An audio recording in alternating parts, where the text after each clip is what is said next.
আসসালামু আলাইকুম।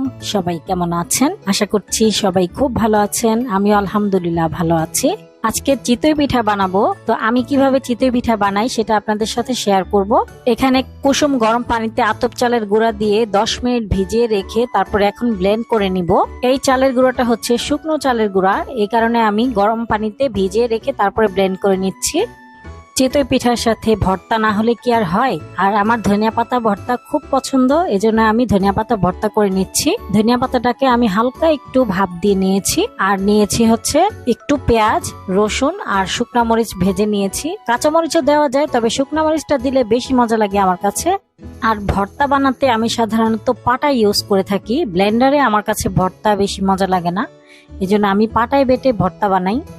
আর ব্লেন্ডারে বানালে কিন্তু ভর্তাটা বেশি মজা হয় না, পাটায় বানালে বেশি মজা হয়। আপনারা কারা কারা আমার সাথে একমত প্লিজ কমেন্টে জানাবেন।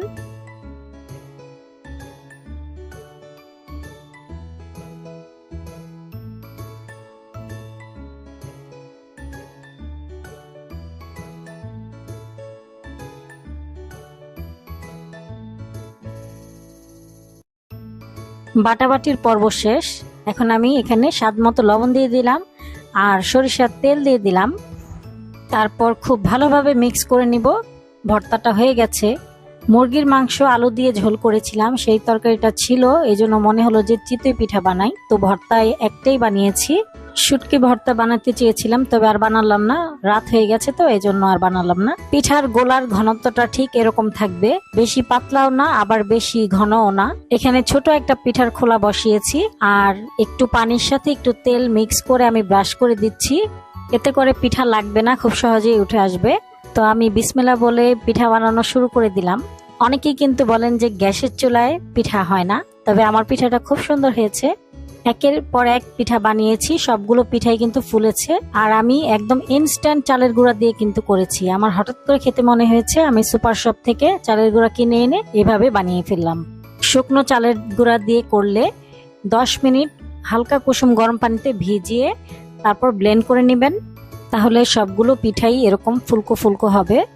আর এই পিঠাটা অবশ্যই আতপ চাল দিয়ে করার চেষ্টা করবেন। সিদ্ধ চাল দিয়ে করলে কিন্তু পিঠা বেশি নরম হয়ে যায়, ওটা খেতে বেশি ভালো লাগে না। চিতই পিঠা বানানোটা কিন্তু একদমই ইজি, শুধু চালের গুঁড়া আর পরিমাণ মতো লবণ দিলেই হয়ে যায়। আর গোলার ঘনত্বটা ঠিক থাকলেই হয়, বেশি ঘনও না পাতলাও না। ব্যাটারটা ঠিক থাকলে অবশ্যই পিঠা এরকম ফুলকো ফুলকোই হবে ইনশাল্লাহ।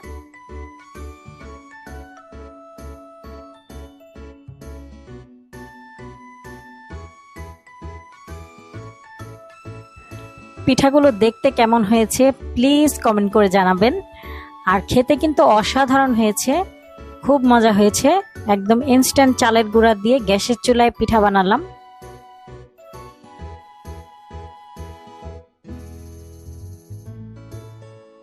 ভিডিওটি ভালো লাগলে প্লিজ একটি লাইক দিবেন এবং সাবস্ক্রাইব করে আমার পাশে থাকবেন, আমাকে সাপোর্ট করবেন, সামনে এগিয়ে যাওয়ার সুযোগ করে দিবেন।